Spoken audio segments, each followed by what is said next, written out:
হে everyone, কেমন আছো তোমরা সবাই? আশা করি অনেক ভালো আছো আর আমরা অনেক ভালো আছি। আজকে অনেক দিন পর তোমাদের সাথে একটা ভিডিও শেয়ার করতে চলেছি। একটু অন্যরকম ভিডিও, কোনো রকম কুকিং ভিডিও না, কোনো রকম ডেলি ব্লগের ভিডিও না।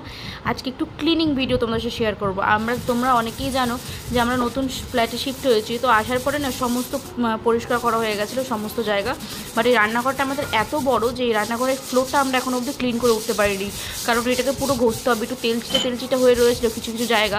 আর এতে কী হচ্ছিলো, আমরা যেহেতু ঘরে স্লিপার ইউজ করি, তো জুতোতে না পুরো চিটচিটে টাইপের হয়ে যাচ্ছিলো আর খুব অসুবিধা হচ্ছিলো হাঁটতে।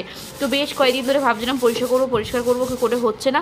তো আজকে ভাবলাম যে করেই ফেলি। তো ওদিকে আমার সমস্ত ঘর মোছা হয়ে গেছে। তো তোমরাও যদি এরকম পরিস্থিতির শিকার হয়ে থাকো, তো তোমাদেরকে বলে দিচ্ছি কীভাবে এটা পরিষ্কার করবে। তো এটাকে দেখো, আমি প্রথমে একটুখানি মগের মধ্যে বেশি করে বেশ খানিকটা সার্ফ, একটু বেকিং সোডা, একটু লেবু নিয়ে নিয়েছি, নিয়ে ভালো করে গুলিয়ে সব পুরো চারদিকে ছড়িয়ে 5 থেকে 7 মিনিট মতো রেখে দিয়ে তারপরে একটা ব্রাশ নিয়ে নিয়েছি। নিয়ে এটাকে ভালো করে একটা কর্নার দিয়ে ডলা শুরু করেছি। আর বসে বসে ডলতে হচ্ছে, তো পুরো ব্যাকে পেন হয়ে যাচ্ছে। ভিডিওটা তোমরা দেখছো কিছুক্ষণে, কিন্তু এটা প্রায় পুরো আমার আধা ঘন্টা সময় লেগেছে এটা করতে, জানো। আর অনেকটা বড় রান্নাঘর, তো ওই জন্য অনেকটা সময় লেগে গেছে। এবার একটা দিক দিয়ে শুরু করছি, তো আর একটা দিক দিয়ে গিয়ে শেষ করছি। পুরোটা ভালো করে ঘষাঘষি করার পরে এটাকে তারপরে আমি জল দিয়ে একটু ভিজে করে ভালো করে যতটা যে সার্ফ ছিল ওখানে, সেই সার্ফগুলোকে আমি ভালো করে উঠিয়ে নেব। এই সময় না আমার কোমরে এত ব্যথা করছিলো, কন্টিনিউ বসে বসে যেহেতু করছিলাম সেই জন্য। আর আজকেও একটু কাজ কম ছিল, রান্নাবান্না মোটামুটি সেরকম একটা করবো না, কারণ রান্নাবান্না করাই রয়েছে। সেই জন্য ভাবলাম যে বসে আছি যখন, খালি রয়েছি তো করে নিই, কারণ অসুবিধা হচ্ছিলো প্রচুর এই জিনিসটা নিয়ে। আর মামুনি তো পারবে না, কারণ মামুনি বলেছিল যে আমি করে দিচ্ছি, এক সাইড দিয়ে আমি ধরবো, এক সাইড দিয়ে তুই ধরিস, দুজনে মিলে হয়ে যাবে তাড়াতাড়ি। আমি বললাম ছেড়ে তো, আমি করে নেবো। তাই ভাবলাম তোমাদের সাথে একটু শেয়ার করি, তোমরাও যদি এরকম প্রবলেম ফেস করে থাকো, সেই জন্য আমি বললাম যে তোমাদের সাথে শেয়ার করি, তাহলে তোমাদেরও কিছুটা হেল্প হবে। তো দেখো, ঘরে তো কাজ করতেই হবে, তাই না? ঘরের কাজগুলো আর নোংরা করে থাকতে আমার স্পেশালি বা আমার ফ্যামিলির কারোরই পছন্দ হয় না। একটু পরিষ্কার করে থাকলে সবটা নিজেদেরও ভালো লাগে, আর বাড়িতে লোকজন আসলে তারাও ভাবে যে হ্যাঁ এরা পরিষ্কার, তাই না? নিজেদেরও একটা স্যাটিসফ্যাকশন ফিল হয় যে হ্যাঁ পরিষ্কার রয়েছি। তো রান্নাঘরটা কতটা পার্থক্য তোমরা দেখতে পাচ্ছ, সেটা অবশ্যই আমাকে কমেন্ট করে জানাবে বিফোর অ্যান্ড আফটারে।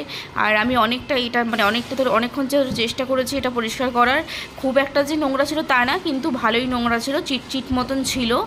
তো সেইটাই আমাকে ভালো করে পরিষ্কার করতে হচ্ছে। ওই গ্যাসের কর্নারের ওই সাইডগুলো না পুরো আমাকে নোংরা ছিল, ওই জায়গাগুলো পুরো পরিষ্কার করতে হয়েছে। তো এদিকে দেখো, মোছামুছি করে নিয়েছি জল দিয়ে, তারপরে আবার শুকনো করে মুছে আর ওদিকে জল ভরতে দিয়েছি বেসিনে। আর আমাদের তো রান্নাঘরে দুখানা কল রয়েছে, তো আমাদের জল ভরার ফোর্সটাও তো আমাদের অসুবিধা হয় না। এখান থেকে মোটামুটি জল নিয়ে ঘর মোছাগুলো করে ফেলি, বাথরুমে আর যাই না করতে। তো দেখো, ভালো করে মুছে, এখনও কিন্তু সার্ফের এগুলো যায়নি। তো বন্ধুরা, আমার এই ভিডিওগুলো তোমাদের কেমন লাগছে অবশ্যই কিন্তু কমেন্ট করে আমাকে জানাবে। আর আজকের এই ছোট্ট ভিডিওটি তোমাদের কেমন লাগলো সেটাও আমাকে জানাবে। যদি অন্যরকম তোমরা ভিডিও কিছু দেখতে চাও আমার চ্যানেলে, সেটাও আমাকে কিন্তু কমেন্ট করে জানাতে ভুলো না। আর ভিডিওটা ভালো লাগলে কিন্তু একটা লাইক করে দেবো, চ্যানেলটাকে প্লিজ সাবস্ক্রাইব করে দেবো, বিকজ অনেক মেহনত করতে হয় ছোটো ছোটো ভিডিওগুলো ক্রিয়েট করার জন্য। তোমরা নিশ্চয়ই জানবে যারা ভিডিও করে থাকো, ভিডিও বানাও, তো তাদেরকে আমি আলাদা করে কিছু বললাম না। সাপোর্ট করবে, কারণ সাপোর্টের খুব দরকার। তোমরা যদি সাপোর্ট করো তাহলেই একটা সময় মানুষ গিয়ে এগিয়ে যাবে। আর কিছু বলবো না তোমাদেরকে। তো ভিডিওটা দেখো, এখানে কিন্তু অলমোস্ট আমার মোছামুছি পুরো কমপ্লিট হয়ে গেছে। তো দেখো কতটা পরিষ্কার লাগছে, কতটা চকচক লাগছে। এবার যখন এটা শুকিয়ে যাবে, তারপরে এটা আরও সুন্দর দেখতে লাগবে। এখানে মোছামুছি আমার হয়ে গেছে। তো এর সাথে সাথে ওই নিচে যে কর্নারের জায়গাগুলো আছে যেখানে সবজি রাখা আছে, ওখানটা আমি করে নিই, কারণ ওইখানটা না পরিষ্কারই আছে। আর সিমেন্ট কিছু ছিল, সেগুলো আমি আগেই পরিষ্কার করে দিয়েছিলাম, তো ওগুলো আমি আর কিছু করিনি। এখানে পুরোটা আমার অল টোটাল কমপ্লিট হয়ে গেছে মোছামুছি। এবারে আমি কি করব, পায়ের ওটা ফেলে দিয়েছি, কারণ যেহেতু পায়ের মধ্যেও সার্ফ ছিল, তো যেহেতু ওটাও ধোয়ার ব্যাপার আছে, তো আবার চিপচিপ দাগ হয়ে যাবে না পায়ে। তো সেই জন্য আমি জুতোটাকে আগেই ধুয়ে রেখে দিয়েছিলাম, জুতোটা এবার পরে নিয়েছি। আর এদিকে এই কাপড়টা তুলে রেখে দিয়ে এবার এই যে মোছার মপটাও ধুয়ে রেখে দিয়েছি। আমি ভাবলাম সার্ফ তো রয়েছে পাশে, একটু সার্ফ নিয়ে নেয়, যে ঝাড়ুটা দিয়ে ঝাড়ু করি, সেই ঝাড়ুটাও একটু ভালো করে ধুয়ে নিই। ওই জন্য সার্ফ দিয়ে ভালো করে ঝাড়ুটাও ধুয়ে নিচ্ছিলাম, কারণ যখন আমার আবার একটা স্বভাব আছে, যখন ধোয়া আমি শুরু করি, মোটামুটি সব কিছুই চোখের সামনে যা পড়ে সবটাই আমি ক্লিন করে দিই। তো দেখো, এখানে ঝাড়ুটাও আমি ভালো করে ধুয়ে দিয়েছি, একটু